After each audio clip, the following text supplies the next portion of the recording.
I'm Nadia Nash and you're watching the Asian Le Mans Series 2018-2019 season in review.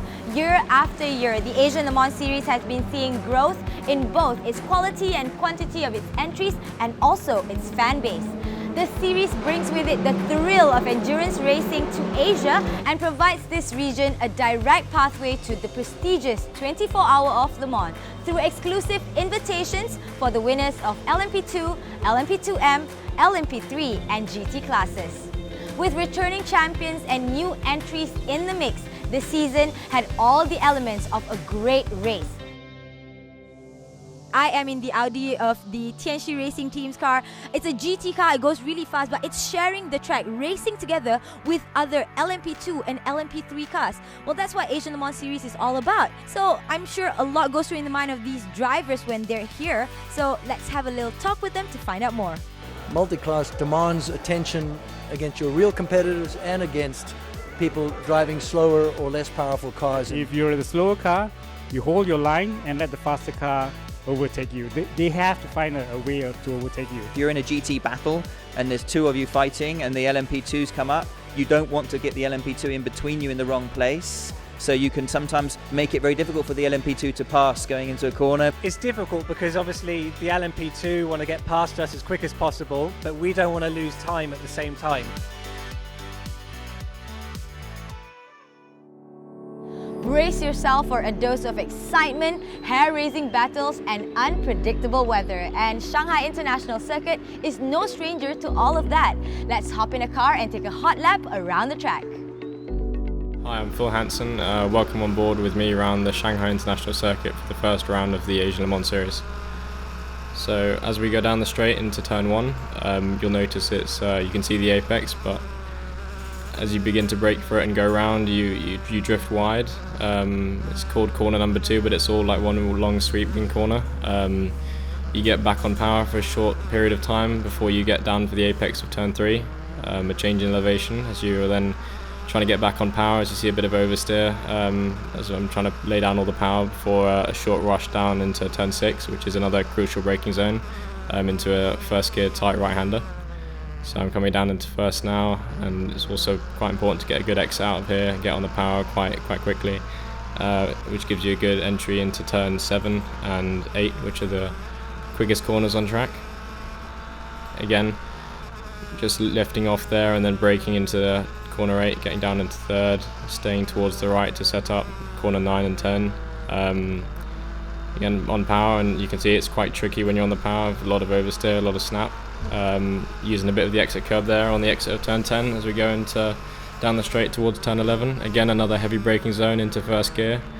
A short power application back before turn 12 like we were in turn 1. And turn 13 is probably one of the most crucial corners on the track. It's really long and it starts your run onto the back straight, which is I think over 1 kilometre long, so if you get a bad exit it's quite important.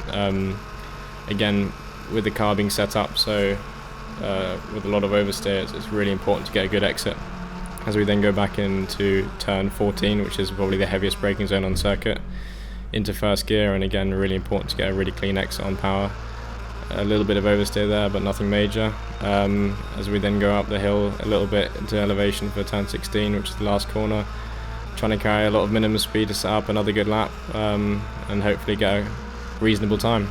I hope you enjoyed the lap with me around Shanghai, and hope you look forward to the race.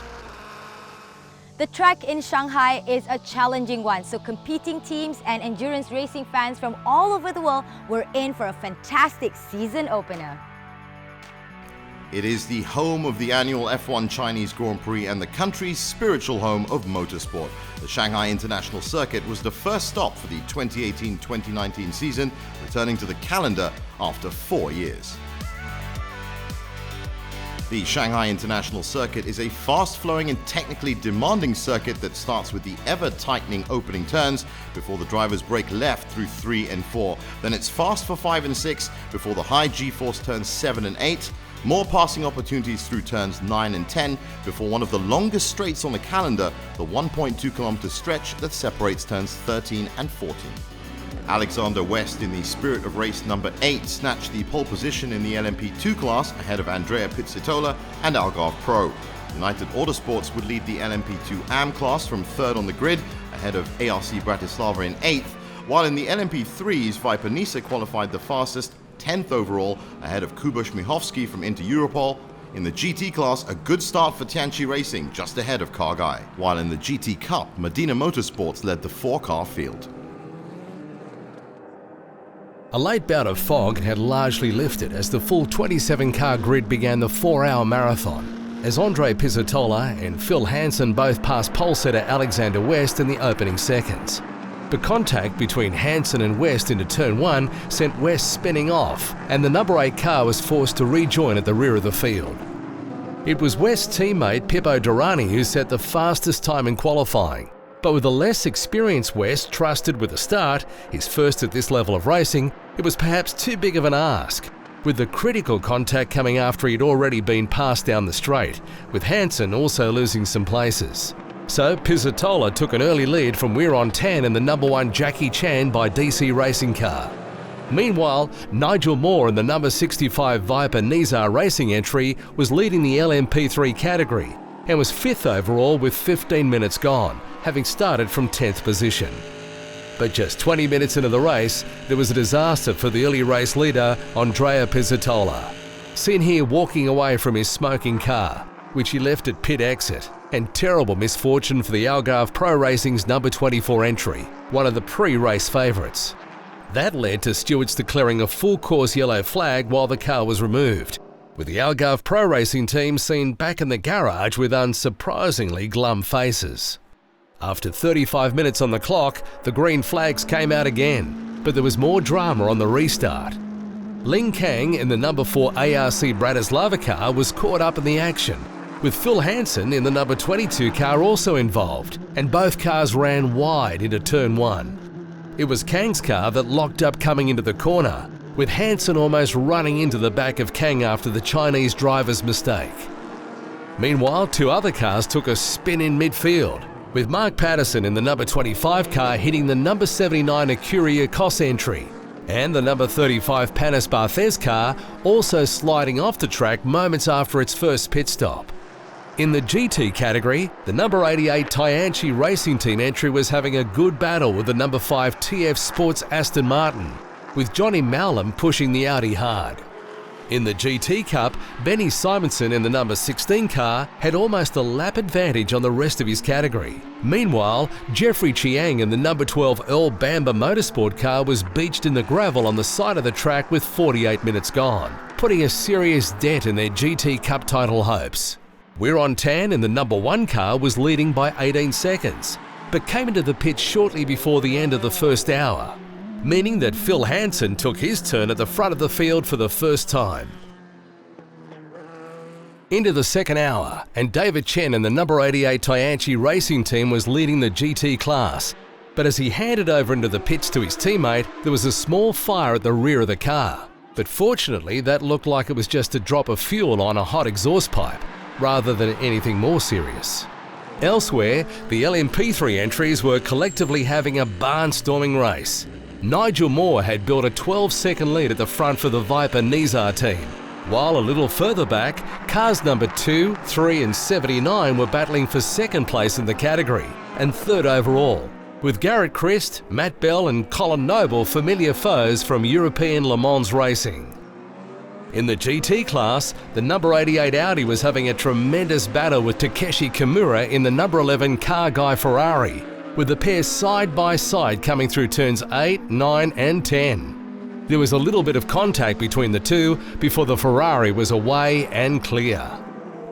Huge drama with an hour and 20 minutes gone, as another race leader saw his hopes vanish in brutal fashion. The back left wheel came off of the number 1 Jackie Chan DC racing car, forcing We're on 10 into a wild spin at turn 16. You can see from the replay that the wheel nut just pops off before the wheel itself slips off and bounces down the track. With nearly 1 hour and 40 minutes gone, it was back to racing again, with Phil Hansen leading a 1-2 at the front for United Autosports, ahead of Sali Yolik in the number 23 sister entry. There was plenty of other action all over the track. Cum Ledigar and the number 8 Spirit of Racing Ligier was trying to go past 2 LMP3 cars at the same time. He wasn't able to make the move stick initially, but managed to go past at the second attempt as the cars filed around into turn 16. Wayne Boyd and Colin Noble battling hard for position right behind.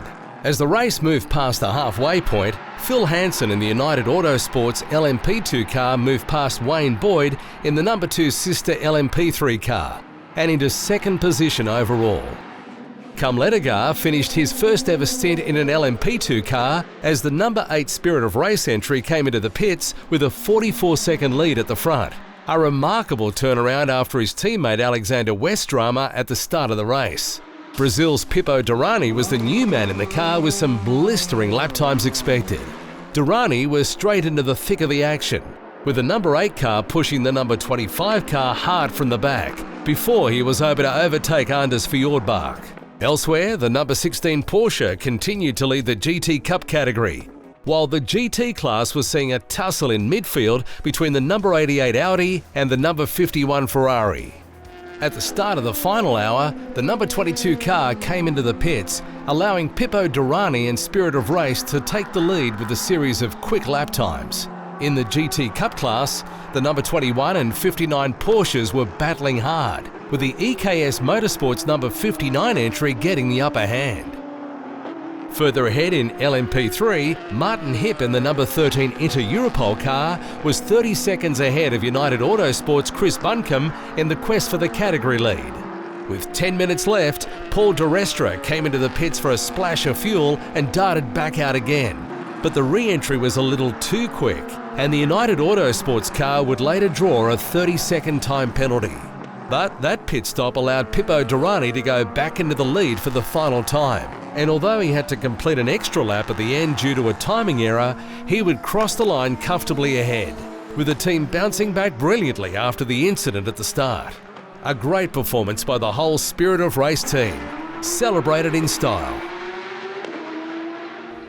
The results from Shanghai. Spirit of Race take the LMP2 class ahead of a double finish from United Autosports in second and third, and one of those cars, the number 23, would also claim the LMP2 AM win.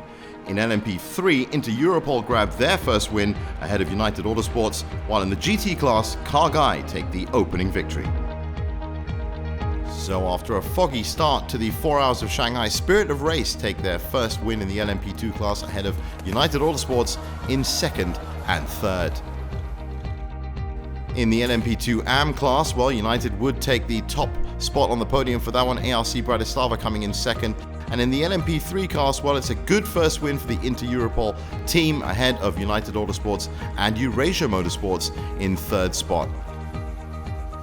And in the GT class, the Japanese team Car Guy take the first 25 points and a good GT class win.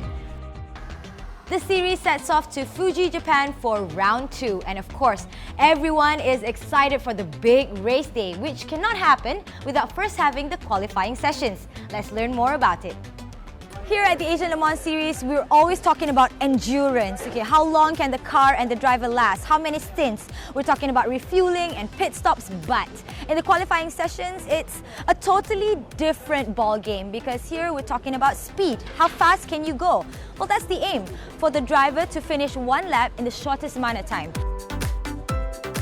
So we split the qualifying sessions into two. First off on the track will be the LMP2 and LMP3 cars, and then followed by the GT cars. So imagine this, instead of all 27 cars on the track, it'll be only 17 in the first session and then 9 cars in the next session. So it'll be the least busy that track will be. A totally different set of strategies will come into play, and it's about how fast the driver can go, how fast can they push the car to that limit.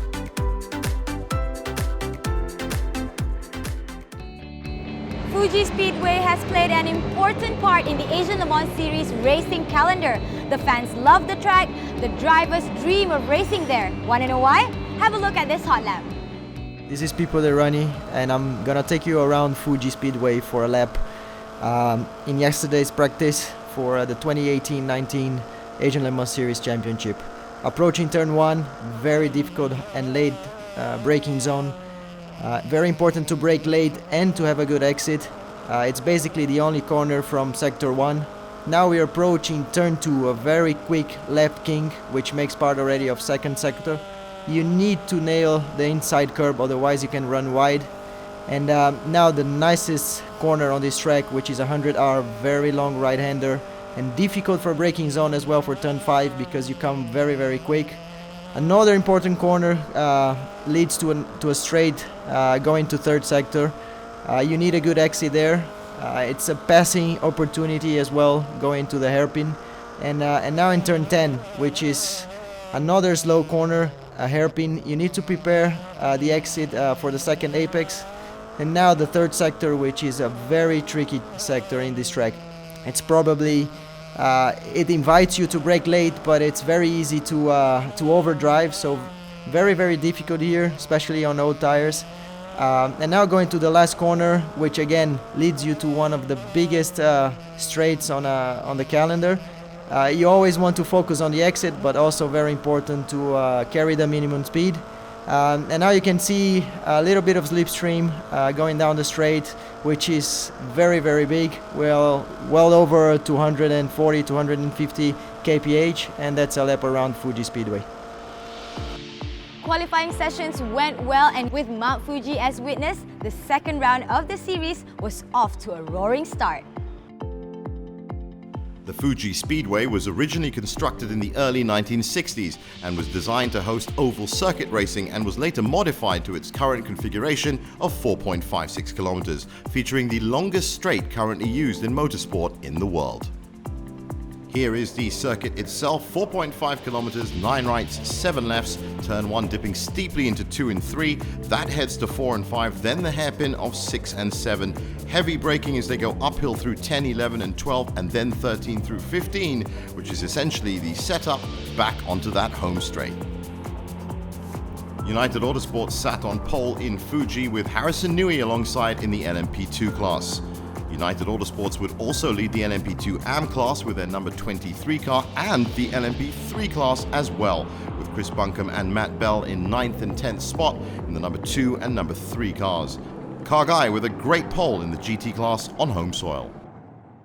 Phil Hansen in the number 22 car led the field of 20 away, but it was Harrison Newey in the number 24 car who took the lead, while the ARC Bratislava entry had an early spin and stalled.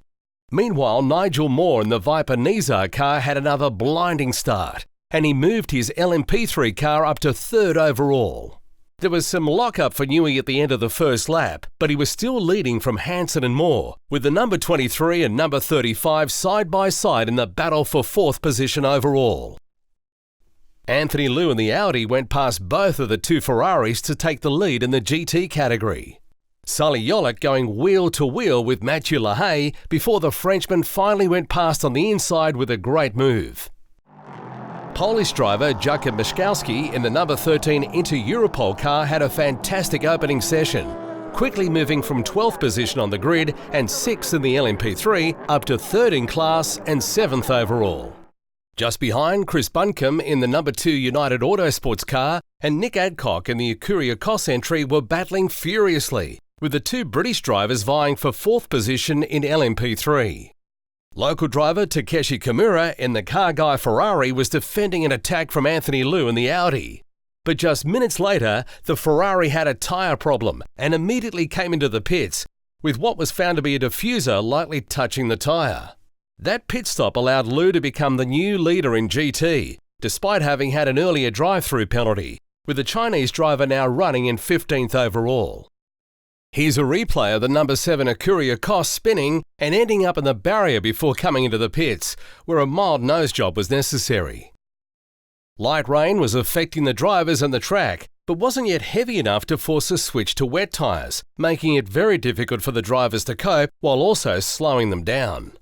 Both Algarve Pro Racing entries came into the pits to switch to wet tyres, with Newey in the exiting pit lane, but forced to stick to the pit lane speed limit, right as Phil Hansen came flat out down the home straight in a bid for the lead. The pair went side by side into turn 1, but Newey went wide on the new tyres, allowing Hansen to go through. Elsewhere, the number 11 and 88 cars were both sliding around in the rain, while the 7 and 2 cars went head-to-head, with the 7 car having had at least 2 off-track moments. Into the second hour, and the number 35 Panis Barthez car in third place overall had a drive-through penalty, opening the door for a charge by Guy Cosmo. Meanwhile, one place further back, the gap between Jakub Mieszkowski in the number 13 car and Christian England in the number 3 car was less than a second in the battle for 5th position overall. But there was a bigger issue for England moments later, as what appeared to be a piece of tape was potentially blocking his airbox. Max Weiser in the Audi had turned his windscreen wipers on, giving an indication of the conditions on track. Max was the only runner in the GT AM class, but would take the lead in the GT category as others spun around him. Sayaka Kato, who only found out she would be racing earlier in the weekend, had spun the R24 car, which was then stuck in the middle of the track.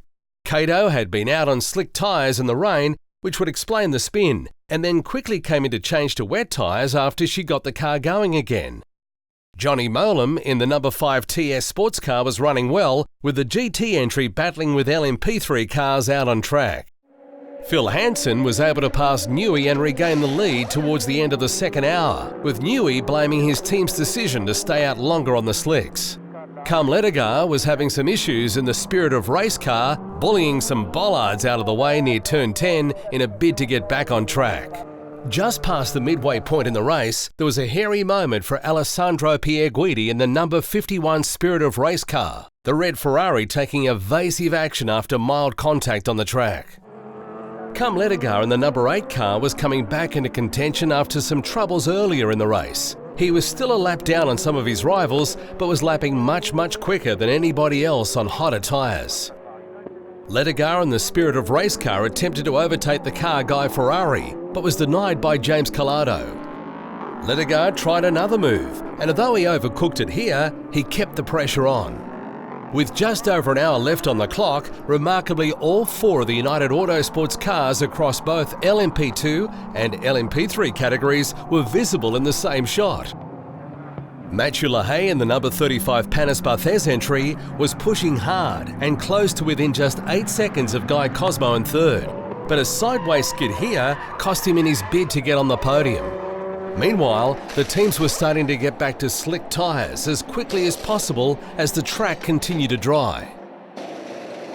Into the last hour, and Andrea Pizzitola had the lead in the number 24 car, but was beginning to lose a little bit of ground to Paul di Resta in the number 22 car, while Martin Hippe in the Inter-Europol entry was leading the LMP3 class from Kay van Berlo in the United Autosports entry.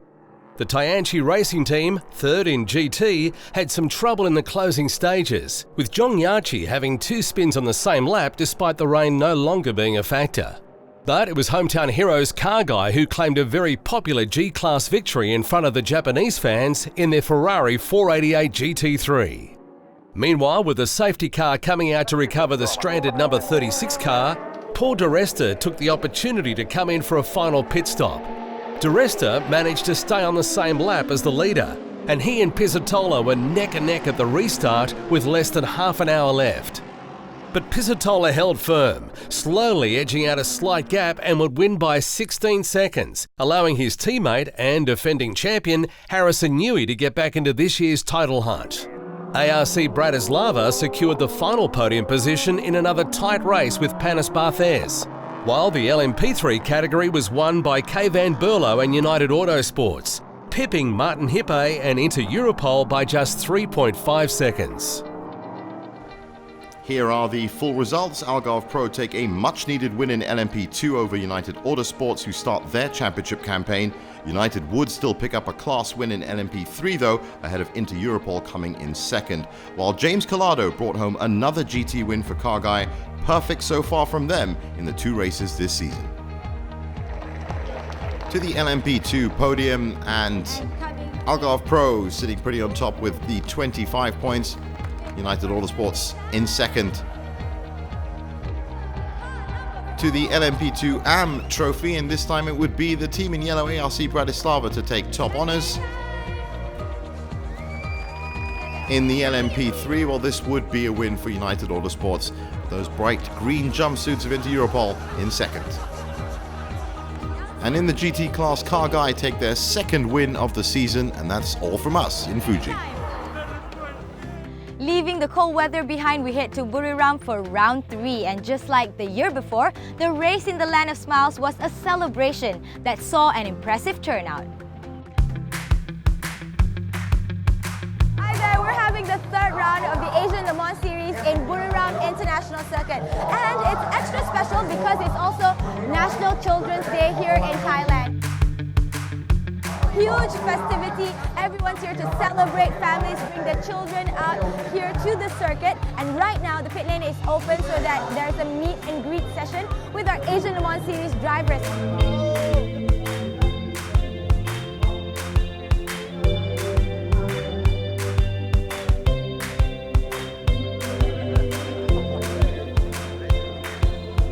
They get to take photographs, selfies, and also autographs and just have a great time. It felt like a fun and happening festival for both the crowd and the drivers. And the race in Buriram was action-packed. But first, how about we take a hot lap around the circuit? Hello, I'm Johnny Molam and I drive the TF Sport by Red River Sport Aston Martin number 5 car in the Asian Le Mans Series, and I'm about to take you around a lap of the Buriram International Circuit in Thailand. Just coming out of turn 1, very flat and featureless on the exit there. It's very easy to actually abuse track limits, especially in a GT car. Getting up to about 260 kilometers an hour into 5th, 6th gear down into the hairpin, which is actually turn 3. Very heavy on the brakes here. I really like the exit, it opens up a lot. You'd hold the apex curb and then on the exit open up the steering. Try not to abuse the track limits too much on the exit there, as you notice. And then coming up to the fastest corner of the track, turn 4. It's a lift. In a prototype it's flat. In a GT car you have to have a slight lift, use as much road on the way in. I love this corner, getting up on the apex slightly. Try not to abuse again track limits on the exit. Hard on the brakes, down into 2nd gear, hold it tight, and then this opens up. You're always fighting for rear grip. Very easy to lose the rear of the car all the way through here. You have to hold tight to the left hand side to position for turn 6. Very fast corner, and then again turn 7, brake, down 1 gear, turn in, take as much apex curb as you can. Again, keep the car just on the track on the exit, and then hard on the brakes, down into 2nd gear, hold it right, seems to go on forever and ever, and then open up the steering, and you're flat here all the way through this series of sweeping corners. Again, back up to about 250 kilometers an hour before you're heavy, down on the brakes, 1st gear, and then really trying to not carry too much speed to the apex but get really early on the throttle. I've actually overshot there slightly on that, and you can see it costs me on the exit, and that is a lap of Buriram International Race Circuit. As the season draws closer to the end, teams get more competitive and were eager to secure a win in the 3rd round. More action and drama unfolds in Thailand. The Buriram circuit has hosted some major motorsports events in its 5-year history and is the first FIA Grade 1 circuit to be built in Thailand. Situated in the beautiful north of the country, it has been attracting Asian Le Mans fans since 2016. Very flat circuit here at Buriram, 5 lefts and 7 rights with 2 long fast straights before turn 4, then turns 5 through 11 needs some heavy braking. Plenty of passing opportunities there before 10, 11 and a hard right-hander at 12 to complete the 4.554 kilometer track. Algarve Pro Racing grabbed the pole after a stunning lap from Harrison Newey in qualifying, but it would be Atta de Jong to start the race. United Autosports were up alongside him in 2nd spot for the LMP2s. ARC Bratislava were the fastest qualified LMP2 AM team, while Viper Nisa Racing led off the LMP3s, with Kargai taking another pole in the GT class. The number 24 Algarve Pro Racing car started in pole position thanks to Harrison Newey's dominant performance in qualifying. But it was teammate Atta de Jong who started, coming across to block the line of cars behind him off the start. That allowed Chris McMurray in the sister number 25 entry a cheeky window of opportunity, allowing an early Algarve Pro Racing 1-2, as the 2 bronze-rated drivers kept the more experienced United Autosports pair at bay. But it wasn't long before Phil Hansen in the United Autosports Ligier was able to pass them and take the lead early in the race. Hansen passed them both in the space of just 1 lap, and with 5 minutes gone, the teenager was away and clear. Meanwhile, in LMP3, Nigel Moore in the Viper Nizar entry cruised up to 4th position overall after yet another fantastic start from 8th on the grid.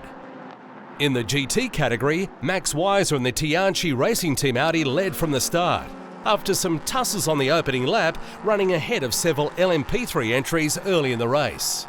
Meanwhile, the class pole sitter, the Spirit of Race Ferrari, dropped back to 4th in class in the early running. Nigel Moore suddenly found himself down in 13th position, with a puncture at the back after hitting debris on the track, and was forced into the pits for new tyres. With 20 minutes gone, Jean-Baptiste Lahaye in the number 35 car went around the outside of Chris McMurray for 3rd place. And with McMurray running wide, that allowed American Patrick Byrne in the number 23 to go up the inside too. Matthew Bell in the United Autosports car was leading the LMP3 class from the Inter Europol, the championship leader in the category, now running in 9th position overall. Jean-Baptiste Lahaye in the number 35 then went past Arthur de Jong to take 2nd position outright. With 40 minutes gone, the number 24 came in for a driver change just after de Jong had completed his minimum time in the car, allowing the faster drivers, starting with Harrison Newey, to get behind the wheel. And there was plenty of other action too. Canadian Garrett Grist in the number 2 United Autosports Ligier went past the Acuria Cos car in an LMP3 battle. Meanwhile, the day for the number 51 Spirit of Race car took a turn for the worse with this spin on track. Also, word came through during the opening stages that race leader Phil Hansen in the number 22 car was under investigation for an incident, but he had managed to build up nearly a minute's lead by the end of the first hour. Into the second hour, and the number 79 car goes past the number 36 entry for 11th place overall. Colin Noble finding a way up the inside on turn 5 to go 5th in class for the LMP3s. Back at the front, Phil Hansen had been untouched in the lead for about 50 laps and came up to lap the number 35 car in 3rd place just 1 hour and 20 minutes into the race. 10 minutes later, there was a full course yellow after Johnny Molam in the number 5 TF Sport Aston Martin experienced issues with power steering and then had a full brake failure at turn 3. Molam did well to scrub off speed through the gravel trap before making light contact with the barrier. And though he made it back to the pits, the team opted to retire the car. Anders Fjordbach in the number 25 car was absolutely on fire in 8th position, unlapping himself as he went past Hansen. Christian Olsen in 11th also went past the number 22, as Hansen appeared to lose his footing on the track, albeit temporarily.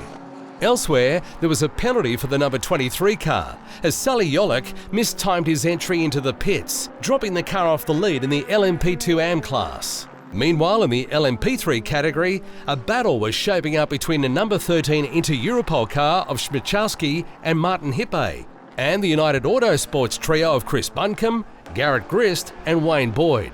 Hansen led at the halfway mark from Harrison Newey in the number 24 car and Panis Barthez. However, there was some drama in the pits, with a firm bash by one crewman on the bonnet of the number 66 car, perhaps reminding of the need for a quick driver change. Back on the track, the ARC Bratislava entry was all over the back of the United Autosports car.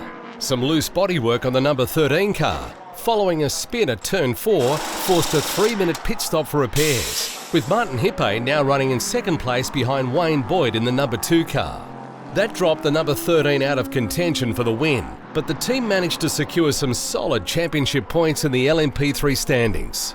There was a double blow for the number 24 car. First, as the leading number 22 car was able to make up about a minute due to a well-timed pit stop during the yellow flag. And then, after Harrison Newey had handed over to Andrea Pizzatola, the hard-charging Frenchman got it all wrong as he tried to pass the number 11 Ferrari on the inside, but ended up facing the wrong way. In the GT category, James Calado was extending the lead, despite a challenge from Jean Calverne in the number 88 Audi. Darren Burke in the number 4 car was making up great time in 3rd overall, but an engine issue slowed him significantly, with Mathieu Lahaye in the number 35 passing him for position. There was a perfect demonstration of the identical straight-line speed for a GT and LMP3 car, but under braking and with the aero advantage, the LMP3 car of Colin Noble passed the GT entry. With just 23 minutes to go, Kay von Berlo in the United Autosports entry suffered a broken exhaust and got stuck in 4th gear, leaving him with no option but to concede third position in LMP3, ninth overall after losing huge chunks of time to Noble. Darren Burke in the number 4 came in for a quick splash of fuel with a quarter of an hour left.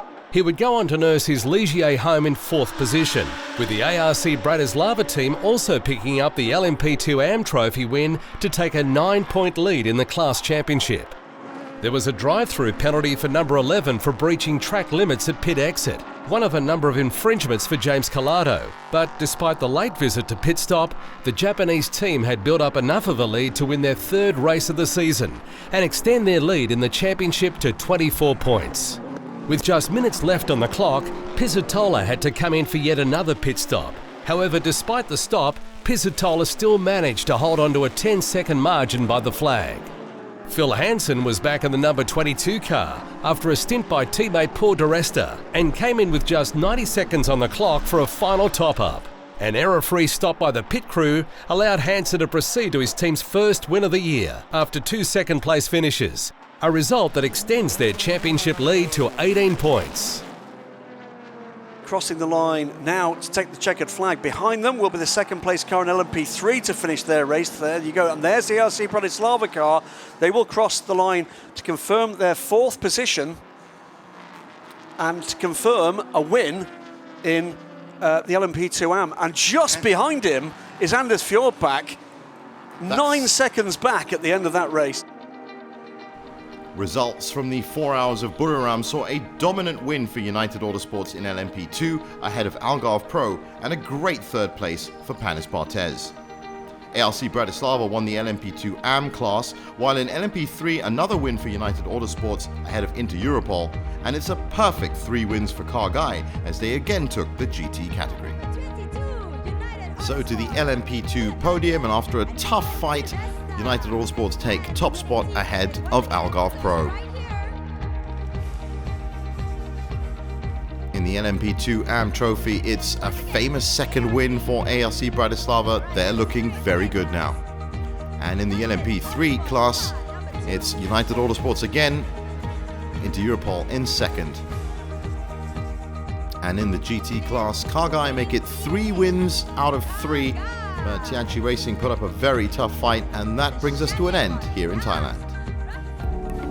The race travels to Sepang, Malaysia for its finale. Now every team was hungry for the win, and their cars designed for battle. Every part of it, from the tires, the seats, the engines, right down to the one component to rule them all, the steering wheel.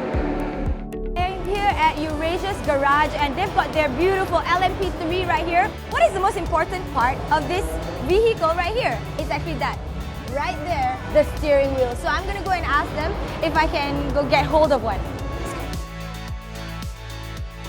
Hold the steering wheel? No. Can I hold the steering wheel? There's so many buttons that control almost everything. Imagine from lights, radio, pit limiter, and then there are 2 gear paddles at the back. And here in the middle, there's a screen that tells the driver vital information, things like lap time, fuel usage, and all that is of course important for him to win the race. There, the steering wheel is in. So I hope you guys have learned a thing or two about this beautiful machine, the steering wheel. If you want to know more, check out the official website, and of course we're online, Facebook, Twitter, and Instagram. I'm driving off now.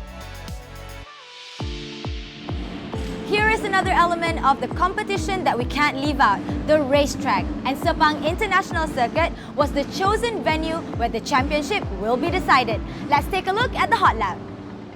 Hi, I'm James Collado, and I'm going to take you for a lap at Sepang Circuit in our 488 GT3 car with Car Guy Racing.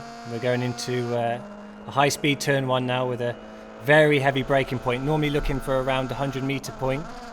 As you can see, with this hot weather, it's a bit unstable and the grip levels are pretty low. I tried to hit the curb here, kind of sucks you in into turn 2 and get early on the throttle to try and get a good exit. We then have a long steady right-hander, again into a pretty big braking point, which is uphill, so it makes it slightly easier to stop the car.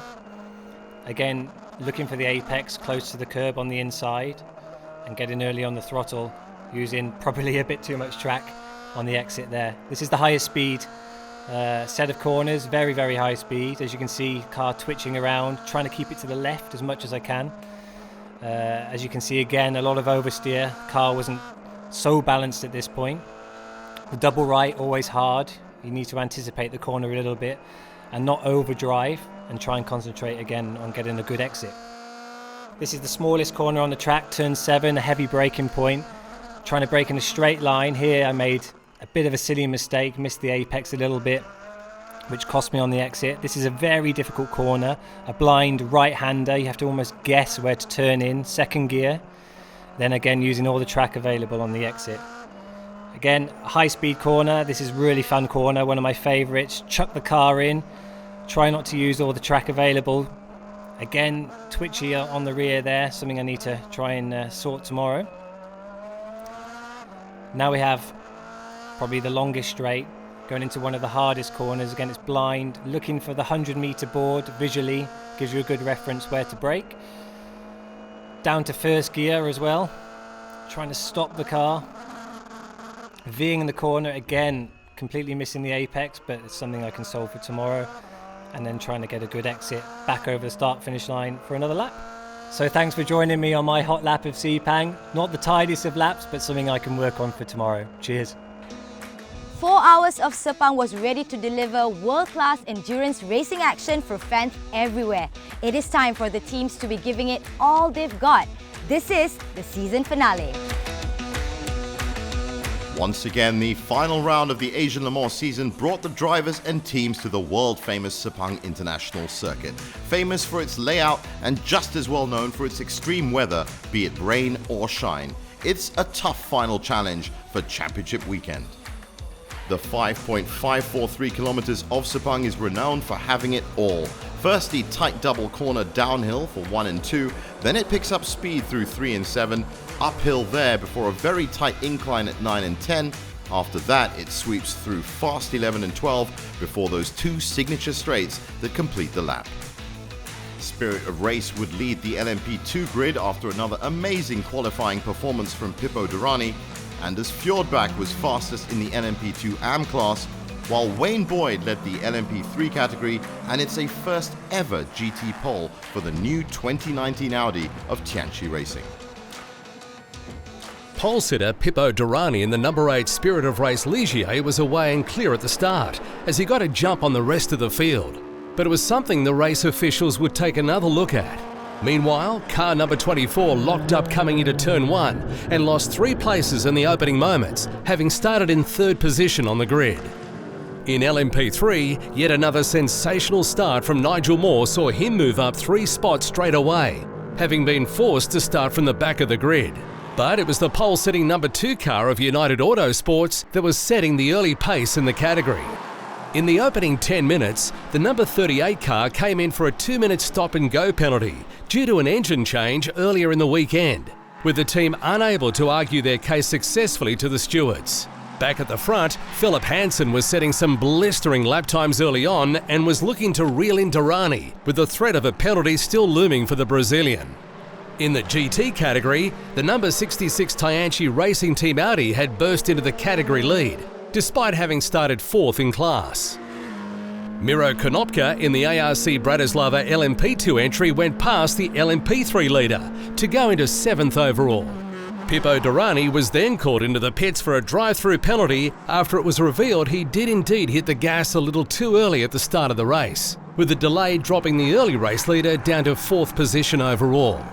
Takeshi Kimura was making good progress in the car guy Ferrari, running in 2nd position in GT at this stage, but looking very good for a championship win. Meanwhile, Nigel Moore had made it from the back of the grid to the front of the LMP3 class within the first 20 minutes. Towards the end of the opening half hour, a great move from Colin Noble in the number 79 car allowed him to get past Kay Van Berlo in the United Autosports entry.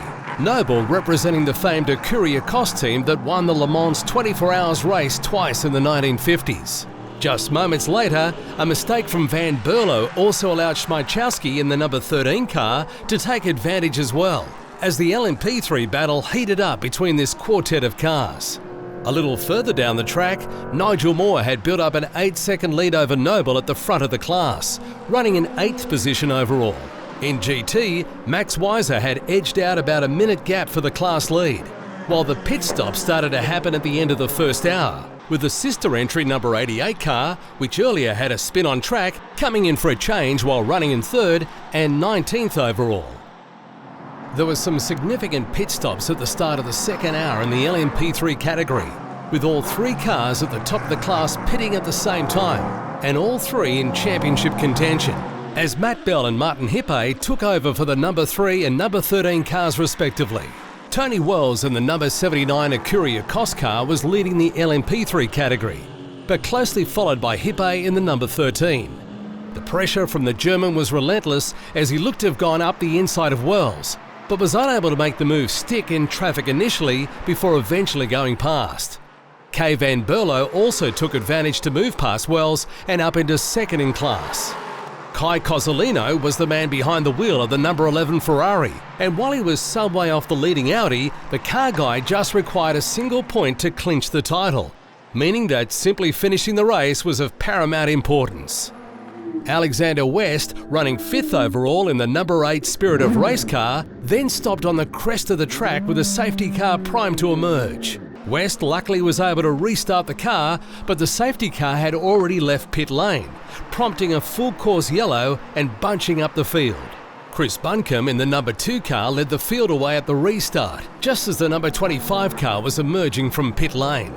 There was a new leader at the front, with Panis Barthez just ahead of Andrea Pizzatola. But Pizzatola would go into the outright lead moments later when the number 35 car came into the pits. There were more good battles in LMP3, as Martin Hippe in the number 13 put a lap on Chris Buncombe, with Christian Olsen in the number 7 car involved as well, as the young Dane was sandwiched between the United Autosports cars. Race leader Andrea Pizzatola brought his number 24 car into the pits with 1 3/4 hours left on the clock, with Harrison Newey taking over for a long final stint. After completing 64 laps, Pei Wen in the number 66 car ran into some problems while running 20th overall, still moving around the track but at greatly reduced speeds due to a steering issue. Unable to bring the car back to the pits, the safety car once again appeared while also taking car guy one step closer to the GT title. Harrison Newey was able to take advantage at the restart and pull a little gap from his LMP2 rivals as the number 79 and number 65 LMP3 cars blocked the rest of the field behind him. Miro Konopka was also making great progress in his car. ARC Bratislava entry looking good to extend its lead in the LMP2 AM class and clinch the category title. Into the final hour of the season, and with Harrison Newey leading the race overall, the LMP3 leader came into the pits for its final stop, while running a lap up on its nearest championship contenders. There was a big spin for the number 3 car as it was being passed by Harrison Newey. Fortunately, Jim Maguire was able to gather the car back up before losing too much time, though he was now running too far off the LMP3 lead despite having led earlier in the race.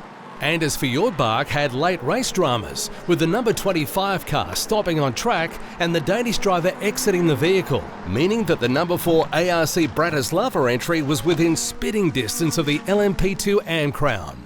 Meanwhile, the number 23 car was the next to have issues, with the United Autosports entry crawling around the track moments before its race was ended for good.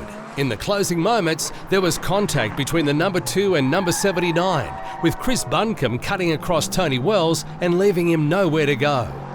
Harrison Newey took the checkered flag for the Algarve Pro Racing car, but second place for the United Autosports Ligier was good enough to claim the title. Martin Hippe took the LMP3 race win, finishing in 5th overall and claiming the championship for Inter Europol. But arguably the best performance belonged to the car guy Ferrari, 4 wins out of 4 for the Japanese-based team, and a well-earned ticket to the 24 Hours of Le Mans. A second win of the season for Algarve Pro in LMP2, with United Autosports and Panis Barthez taking 2nd and 3rd. Inter Europol grabbed their second race win of the season, ahead of a great second place for Ecuria Cos, with the number 2 United Autosports Ligier P3 taking 3rd.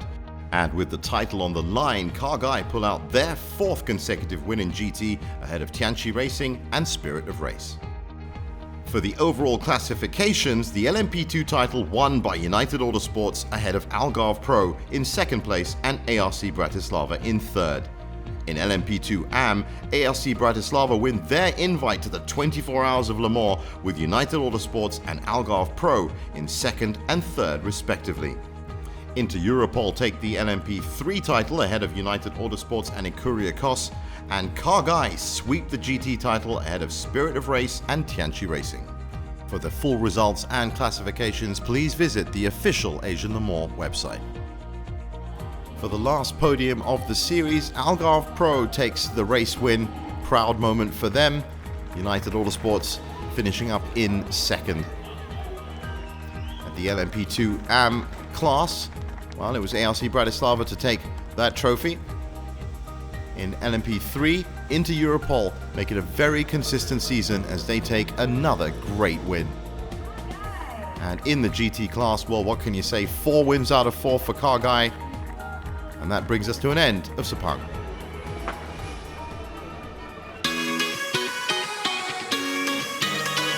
Yet another successful season here at the Asian Le Mans Series, filled with ups and downs. And of course, we saw great racing first at Shanghai and then Fuji. Buriram finally waving the checkered flag here in Sepang.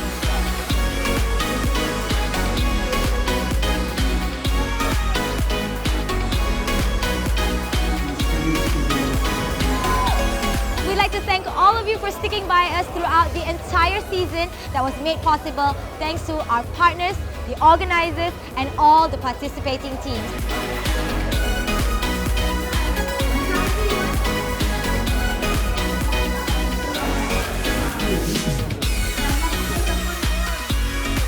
And if you thought that this season was an exciting one, wait till you hear what's in store in the next. So mark your calendars for that. So till we meet again in the next season of the Asian Le Mans Series, goodbye.